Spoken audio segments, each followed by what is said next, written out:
Hello दोस्तों, एक बार फिर से बहुत बहुत स्वागत, अभिनंदन, इस्तकबाल RDX GS गुरु में।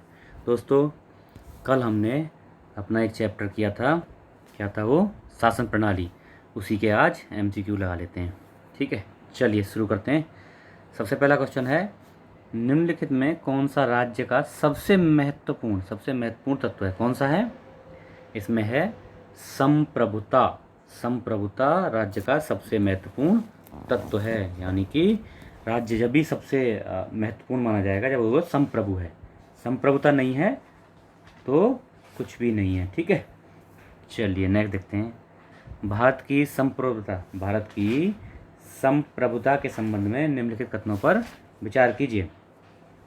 क्या क्या है, कौन से सही है, इसमें बताना है। भारत राष्ट्रमंडल का सदस्य है। यस, सदस्य है।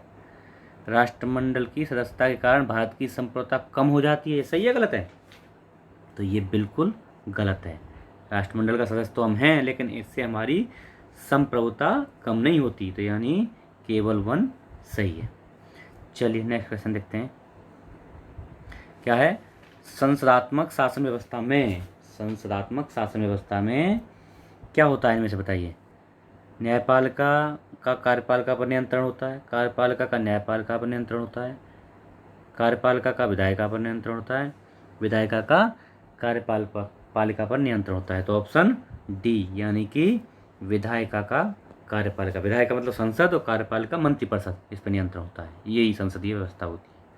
सर्वप्रथम संसदात्मक शासन सरकार संसद प्रणाली यानी संसदीय शासन प्रणाली कहाँ शुरू हुई थी? तो कहाँ हुई थी? ग्रेट ब्रिटेन में, यूके में। चलिए नेक्स्ट, निम्नलिखित में से कौन सी भारतीय संविधान की विशेषता नहीं है? कौन सी नहीं है बताइए। ये नहीं है, बी। अध्यक्षात्मक शासन हमारा कहाँ है?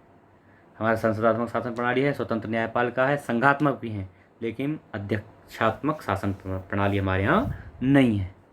चलिए नेक्स्ट, भारत में संसदीय शासन प्रणाली की सरकार है क्योंकि क्योंकि बताइए, इसमें कौन सा सही? लोकसभा जनता द्वारा प्रत्यक्ष रूप से निर्वाचित होती है और संसद संविधान का संशोधन कर सकती है, राज्यसभा को भंग नहीं किया जा सकता।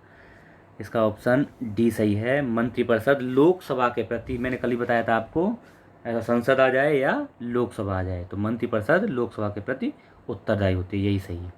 चलिए नेक्स्ट देखते हैं। भारत में राजनीतिक व्यवस्था के मूलभूत लक्षण हैं। नंबर 1, यह एक लोकतांत्रिक गणतंत्र है। बिल्कुल सही है। इसमें संसदात्मक रूप की सरकार है। ये भी सही है।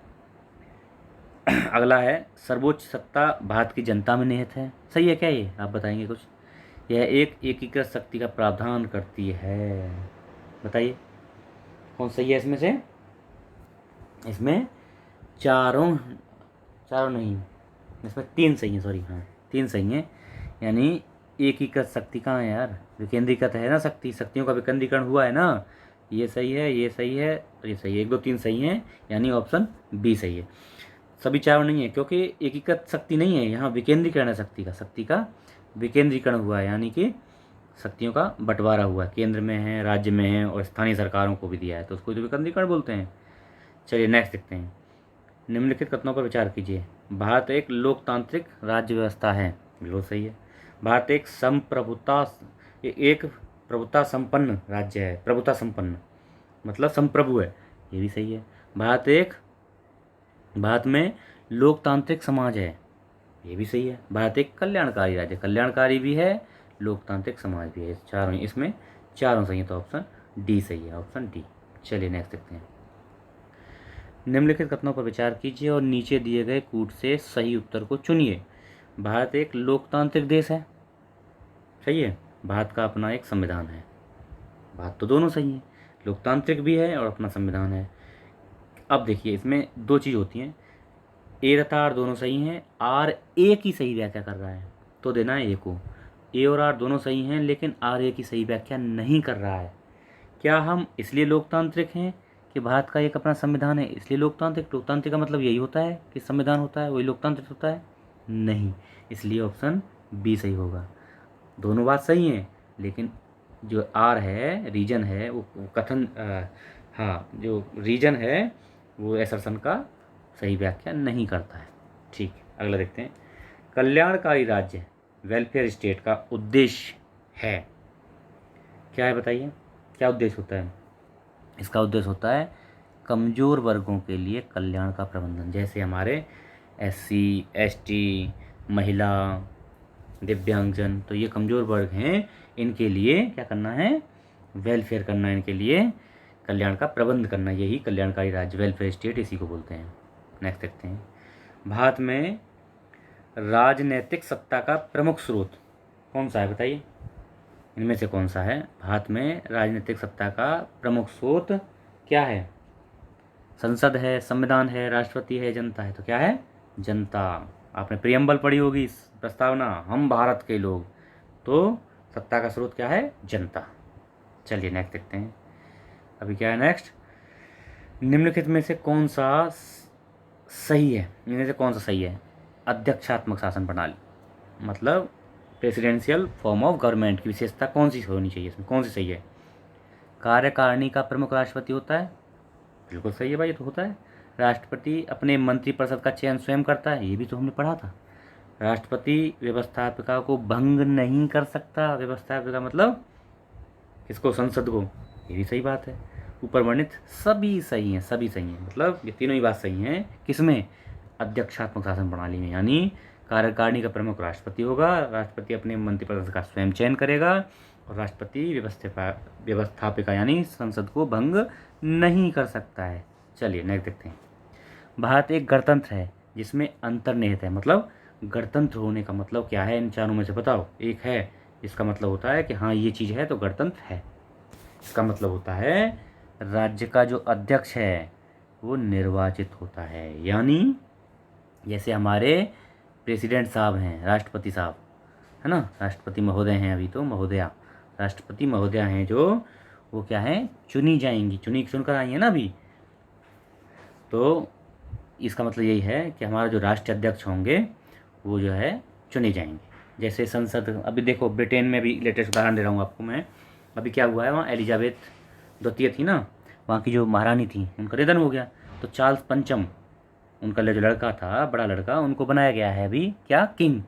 देखो वो चुने नहीं गए, वो नियुक्त हुए वहाँ से, मतलब वो वंशानुगत, माँ खत्म हो गई तो बेटा बन गया, वो खत्म हो जाएगा तो उसका बेटा या उसका भाई बनेगा, तो इसको बोलते हैं, वो हो गया गणतंत्र। नहीं है वो, गणतंत्र का मतलब होता है जहाँ राष्ट्राध्यक्ष चुना जाए, ऐसे वंशानुगत न आए। चलिए नेक्स्ट देखते हैं, भारतीय संविधान कैसा है? कैसा है? कठोर है, लचीला है, न कठोर है न लचीला है? यह है ऑप्शन डी, अंशतः कठोर अंशतः लचीला, यानी थोड़ा कठोर थोड़ा लचीला। ठीक है, भारत की संसदीय शासन प्रणाली एवं ब्रिटेन की संसदीय शासन प्रणाली में अंतर का मुख्य बिंदु, क्या अंतर है बताइए? क्या अंतर है? बहुत, मैं कल ही आपको पढ़ाया था, पिछले लेक्चर में मैंने आपको बताया था क्या मुख्य अंतर है? न्यायिक समीक्षा। वहाँ इंडिया में न्यायिक समीक्षा हो सकती है, लेकिन ब्रिटेन में न्यायिक समीक्षा नहीं हो सकती, जो संसद ने कर दिया वो सर्वोच्च है। चलिए नेक्स्ट देखते हैं, निम्नलिखित में कौन एक भारत के संविधान का संघीय लक्षण, संघीय लक्षण नहीं है, मतलब एकात्मक लक्षण है, संघीय लक्षण नहीं है, एकात्मक लक्षण है, कौन सा है इसमें से बताइए? केंद्र राज्यों के बीच शक्तियों का बंटवारा, संघीय लक्षण है भाई, बिल्कुल बिल्कुल संघीय लक्षण है। उसके बाद में है पूर्ण रूप से लिखित संविधान, इकहरी नागरिकता, स्वतंत्र न्यायपालिका। देखो स्वतंत्र न्यायपालिका, पूर्ण रूप से लिखित संविधान, केंद्र और राज्यों की शक्तियों का बंटवारा, ये संघीय लक्षण है। लेकिन इकहरी न्याय, इकहरी नागरिकता क्या है? एकात्मक लक्षण है, एकात्मक। ठीक है, एकात्मक लक्षण है ये, तो ऑप्शन सी इसमें सही है। चलिए नेक्स्ट देखते हैं, इसमें से कौन सा भारतीय संघीय व्यवस्था में एकात्मक तत्व, एकात्मक मतलब इसमें से देखिए एकात्मक ढूंढना है हमको, तो जिसमें केंद्र का प्रतिनिधित्व ज़्यादा होता हो वो एकात्मक है, बस आप इसमें सेलेक्ट कर सकते हैं। तो कौन सा है? देखिए सबसे पहला है हमारा शक्तियों का विकेंद्रीकरण, तो ये तो हो ही नहीं सकता है, पहला हो गया खत्म, शक्तियों का विकेंद्रीकरण हटा दो, तो पहले वाला जो है वो हटा दो, पहला ऑप्शन खत्म। अच्छा, दूसरा क्या है? राज्यपालों की नियुक्ति, बिल्कुल मैंने बताया था, राज्यपालों की नियुक्ति ये है, एकात्मक लक्षण है। पूछा क्या है? हाँ, एकात्मक तत्व है, एकात्मक है ये। तीसरा क्या है? राज्यसभा में असमान प्रतिनिधित्व, क्या ये भी है? यस बिल्कुल है, राज्यसभा में असमान प्रतिनिधित्व, ये भी एकात्मक तत्व है। न्यायिक पुनरावलोकन, ये कहाँ है? ये तो संघात्मक है, न्यायिक पुनरावलोकन संघात्मक है। और अखिल भारतीय सेवाएं, ये भी है, अखिल भारतीय सेवाएं भी है। द्विसदनात्मक व्यवस्था का ये कहाँ होगा, तो कौन सा हो गया, 2 हो गया, 3 हो गया और 5, 2 3 5, 2 3 5, ऑप्शन बी, ऑप्शन बी। ठीक है, ऐसे पकड़ना है। नेक्स्ट देखते हैं, भारत में संघीय व्यवस्था से संबंधित निम्नलिखित कथनों में से कौन सा सही है। संघीय व्यवस्था मतलब दोनों का प्रतिनिधित्व कौन कौन सा करता है। संविधान शासन की मूल संरचना के लिए एक संघीय व्यवस्था की प्रस्तावना करता है। सही बात है, करता है क्या, यस बिल्कुल करता है, राइट है। एकात्मक झुकाव का उसमें सशक्त मिश्रण है, यानी कि हमारा संविधान एकात्मकता की ओर झुका हुआ है, मतलब एकात्मकता उसमें ज़्यादा है।